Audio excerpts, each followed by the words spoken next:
Donald Trump has just fired a powerful shot in his ongoing trade war. This time, his target is Canada. In a bold letter addressed directly to Prime Minister Mark Carney and shared publicly on social media, Trump announced a 35% tariff on Canadian imports. Canada wasted no time responding. The Canadian government immediately vowed to mirror the United States move, matching America's tariff strategy point for point. At the heart of this escalating conflict is a massive $22 billion price tag, igniting a trade firestorm that's now rippling through the entire North American supply chain. Trump's administration kicked things off by hiking tariffs on Canadian steel and aluminum by 50%, a sudden and severe escalation. Within hours, Ottawa struck back, launching its own 50% tariff on $22 billion worth of United States goods. The immediate fallout? Prices for electric vehicle motors, pickup truck frames from Detroit, and even the aluminum shells of beer cans that millions of Americans crack open every night are skyrocketing. United States consumers, already struggling with inflation, are now facing an even sharper blow to their wallets. This raises a critical question. Has the White House set a trap for its own electric vehicle dream? Could America's plan to lead the EV race turn into a nightmare, right at home? Prime Minister Carney acted fast. Within 48 hours, he signed off on Canada's retaliation order. The Canadian government imposed new tariffs targeting a carefully selected basket of U.S. goods, also valued at roughly $22 billion US dollars. In his official statement, Carney dismissed Washington's national security argument as nothing more than blind protectionism, calling it a policy built on flawed data and shaky logic. Canada's Ministry of Finance published a detailed list of 284 targeted products, including electric vehicle motors, steel frames for Ford's F-Series pickups, and aluminum coils used to produce beverage cans. The total impact? 30 billion Canadian dollars, or about 22 billion US dollars, a massive blow that ricochets instantly through the supply chains of both nations. Here's why. 90% of the steel and 50% of the aluminum used by U.S. companies comes directly from Canada. On the flip side, Canada also buys about 20% of America's steel exports. This back and forth makes the entire trade relationship vulnerable to shock, and the shock is already showing up on price tags. In just 3 trading days, prices for imported EV motors surged by 12%.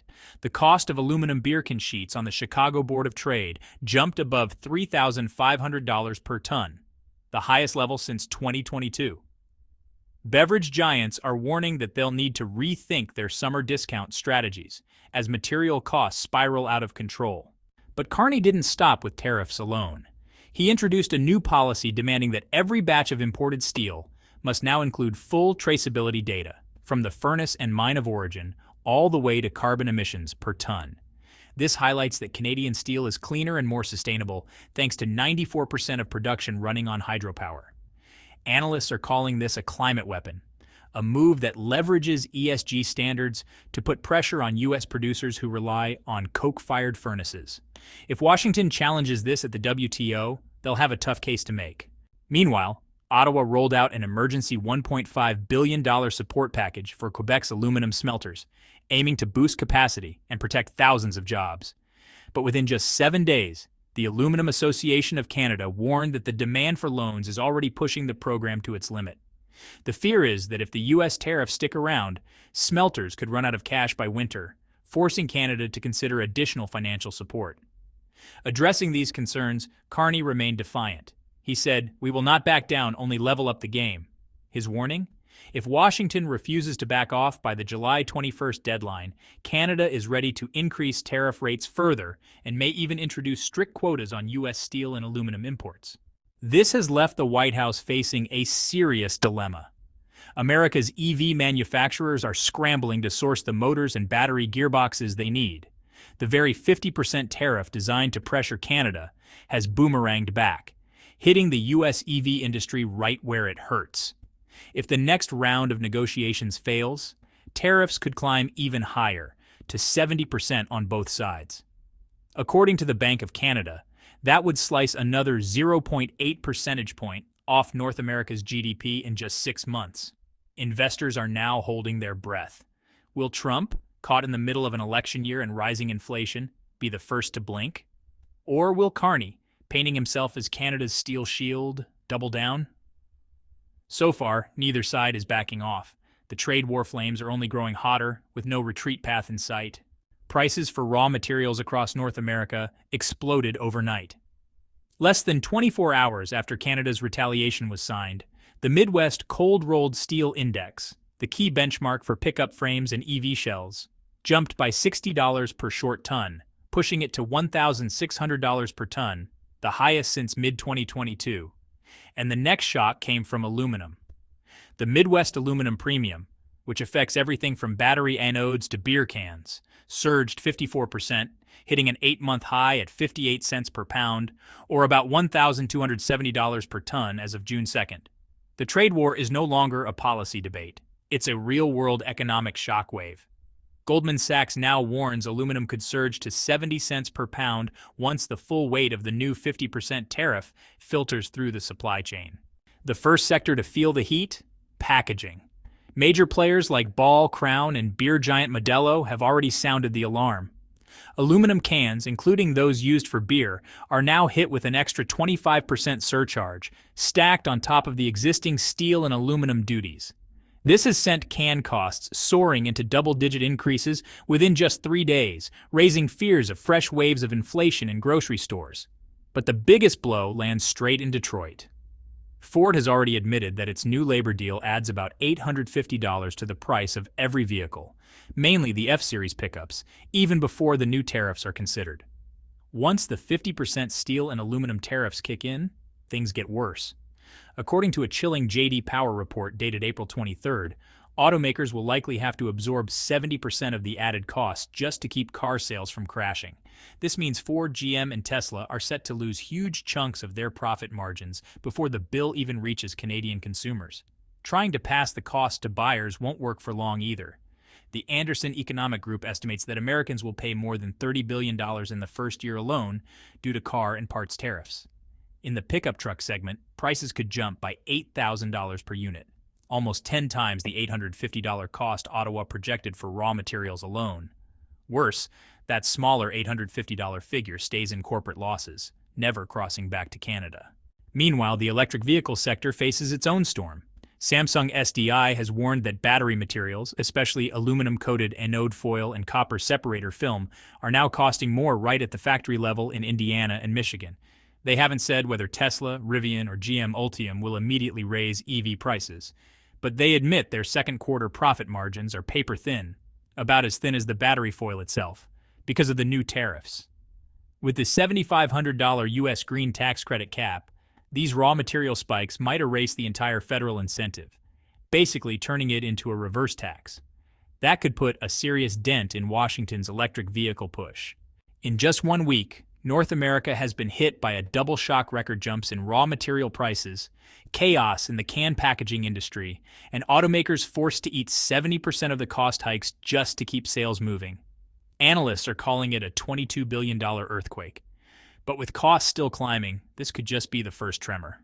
Barely 3 weeks after the 50% tariff battle with the United States started, Prime Minister Mark Carney has unleashed another major move, the $4.8 billion Canadian Green Steel Fund. That huge sum didn't just appear out of nowhere. Just the single conversion project at ArcelorMittal Dofasco in Hamilton has already soaked up $1.8 billion Canadian dollars. Over in Sault Ste. Marie, Algoma Steel received $420 million from Ottawa to replace blast furnaces with electric arc furnaces. The rest of the money comes from Canada's Net Zero Accelerator program, an $8 billion Canadian dollar fund that focuses on heavy industries like steel and EV batteries. Simple math shows that these two flagship steel plants have already taken in nearly $2.2 billion Canadian dollars. Carney has promised to release the remaining $2.6 billion within the next 18 months, aiming to make North American steel 60% cleaner before 2030. In return, Canada's steel sector must transform and do it right in the middle of this tariff war. At Dofasco, the traditional blast furnace oxygen converter system will be scrapped entirely, replaced by hydrogen-powered direct reduction and electric arc furnaces, cutting 3 million tons of CO2 per year. Algoma Steel plans to use 70% recycled scrap, essentially turning Ontario into Detroit's EV supply chain backyard. The Canadian government is also introducing a carbon passport system. Each ton of subsidized steel must carry detailed emissions records, listing ore sources, energy types, and CO2 output per coil of cold-rolled sheet. So, in this case, Carney is not just defending against U.S. tariffs. He's using this moment to reshape North America's steel map, with nighttime electric arc furnaces powered by Quebec hydroelectricity, green hydrogen in Labrador, and a pellet export route to Japan and Korea. But you know, technology alone won't be enough. Canada has launched a legal fight as well. On March 13th, Ottawa officially filed WTO case DS-635 against the United States for removing exemptions and hiking tariffs to 50%. Even though the WTO appellate body is still stalled, thanks to Washington blocking judges since 2019, Carney describes the lawsuit as a safety pin pulled, setting the stage for multilateral retaliation if needed. The U.S. Commerce Department has quietly passed along confidential evidence to Tokyo and Seoul, two of America's East Asian allies, that President Trump just hit with an extra 25% tariff on July 8th. If Japan, South Korea, and Canada team up to file joint WTO cases, the legal and political fallout could strike right at Trump's America First agenda. But Canada isn't stopping at the lawsuit. Mark Carney has set a domestic trap into motion. Starting July 21st, every federal infrastructure project in Canada must now use Canadian-made steel and aluminum. Plus, a new third-country quota system blocks Chinese steel from slipping into the United States, getting rebranded, and then sneaking back into Canada. This rule, forces major players like Ford, GM, Tesla, and even beverage companies to rethink their supply chains. Do they keep importing United States materials, which are now slammed with Canada's 50% retaliatory tariff? Or do they shift to green metals produced locally in places like Hamilton and Sault Ste. Marie? Carney calls this move his three-pronged assault. Mirror tariffs bounce the pain back to Washington. Green funding modernizes Canadian mills for clean production. And legal action at the WTO locks in global pressure. But Carney's real goal isn't just to cool off the steel war. It's to make the White House rethink the entire electric vehicle supply chain. Canada's clean steel, low-carbon aluminum, and battery casing materials are quickly becoming essential parts of the EV boom. If the United States refuses to compromise before the next election, each American pickup truck could end up carrying an extra cost of nearly $850 Canadian in raw materials. Meanwhile, Canada will finish upgrading its zero-carbon steel lines for direct export to Europe, where the EU's carbon border tax gives clean metal producers a huge advantage. This is no ordinary tariff battle. It's a poker game, and Carney is betting on one strategy-turn crisis into leverage.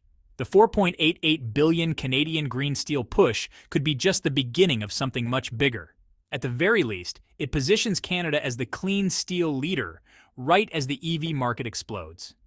Now the ball is in Trump's court. He has to choose ease up on Canada, or watch United States consumers get hit with rising prices on beer cans, EV parts, and pickup frames right in the middle of campaign season. Bottom line, Canada flips the board. With everyday goods getting pricier and EV assembly lines slowing down, the big question looms. Who eats the 50% tariff? Is it the consumer or the Made in USA badge? Mark Carney sees the weak spot clearly. He's set up a two-way trap. Either Washington cuts the tariffs and North America forms a green metal alliance led by Canada, or the United States triggers a full-scale trade war. The irony? That shiny new electric pickup truck from Texas now depends on the price of clean aluminum from Quebec. If Trump steps back, inflation will ease, Detroit will keep its profits, and the green economy can keep growing. But if he fires off another angry tweet, the trade war could expand, pulling in copper, lithium, and EV batteries, the very materials that power the green transition. In this poker round, Carney is holding three cards: symmetric tariffs to create instant pain, the Green Steel Fund to secure the future, and a WTO lawsuit for political insurance.